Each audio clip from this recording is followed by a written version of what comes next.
Good morning বন্ধুরা, আশা করি সবাই ভালো আছো, সুস্থ আছো। আমিও ভালো আছি। দেখো, মেয়েকে নিয়ে সকালবেলা বেরিয়ে গেছি, স্কুলে যাচ্ছি সকালবেলা। কালকে মেয়েটার শরীরটা ভালো ছিল না, তো ও বললো নিজেই যে আমি যাবো স্কুলে। এই যে দুই বান্ধবী মিলে ওকেও তুলি আমি, মানে আমরা গাড়িতে, তারপরে ওকেও দিয়ে আসলাম। দিয়ে দেখো, বাসন ছিল বাইরে, বাসনগুলো নিয়ে বসে পড়েছি। যেহেতু অত সকালে তো কাজ করে উঠে যাওয়া সম্ভব না, 6:30টার মধ্যে আমি বাড়ি চলে আসি, যেহেতু আরও বাচ্চা নিয়ে যায় ও। 6:30টার মধ্যে আমাকে নামিয়ে দেয়। সেই মধ্যে আমি যত বাসি কাজ থাকে তার মধ্যে করে আমি পুজো টুজো দেওয়া হয়ে যায় আর কি। এসে আর শুই না, শুলে আরও বেলা হয়ে যাবে। যেহেতু যেদিন লাইভ করি না সেদিনকে ঘুমাতে পারি না, যেদিনকে লাইভ করি না সেদিনকে দিব্যি ঘুমাই, 4টে 5টা অবধি এরকম ভালো সুন্দরভাবে ঘুমাই। কারণ আমার ঘুম না হলে আমার আবার ভালো লাগে না, মনে হয় একটু যেন শুই, না শুলে আমার কেমন যেন লাগে। আজকে যেটা আমি নিয়ে কথা বলবো হচ্ছে বন্ধুরা, বিশ্বাস।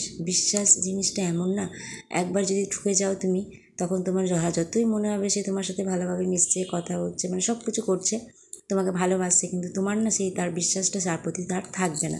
যে তুমি তাকে বিশ্বাস করে তুমি তাকে সব কিছু বলেছিলে, পরে যখন আরেকজনের কাছে তুমি শুনবে যে সে তোমার নামেই মানে তোমাকে নিয়ে এরম এরম ব্যাপার মানে বলেছে, তখন দেখবে তোমার কতটা খারাপ লাগবে। সেই মানুষটাকে তোমার আর ভালো লাগবে না যে বিশ্বাস করে তখন তাকে কিছু বলি, তখন মনে হবে তার থেকে মানে হ্যাঁ সব ঠিক আছে, কিন্তু কিছু মানে তাই তোমাদেরকেও বলছি বন্ধুরা, কাউকে বিশ্বাস করে কোনো কিছু বলো না।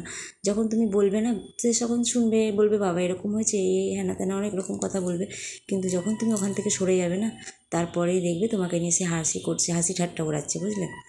ওর থেকে বরঞ্চ মনের কথা মনে চেপে রাখো, একমাত্র নিজের হাজব্যান্ডকে বলো, বা যে তোমার খুব একান্তই আপন, মা বাবা, সবার সাথে শেয়ার করো।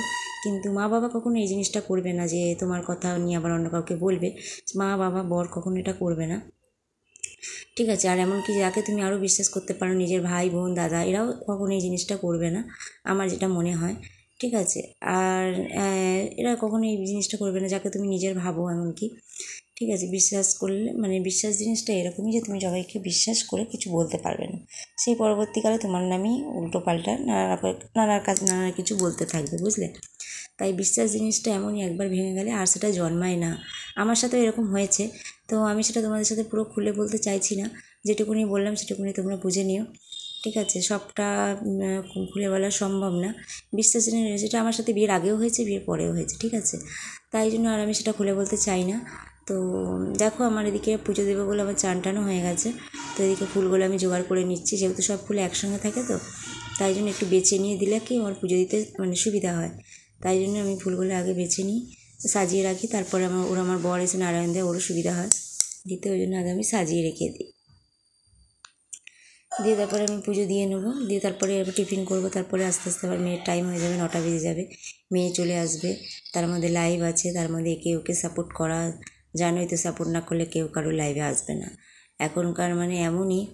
তুমি লাইভ যদি না করো দেখবে, মানে তুমি যদি কাউকে সাপোর্ট না করো সে তোমার লাইভে আসবে না, এটাই ঠিক। কেননা তুমি না সাপোর্ট করলে তো আর থোড়ি আসবে না। আর এক একজন আছে যাদের ছেলের মনি হয়ে গেছে, তারা আসে। আর বড় করলাম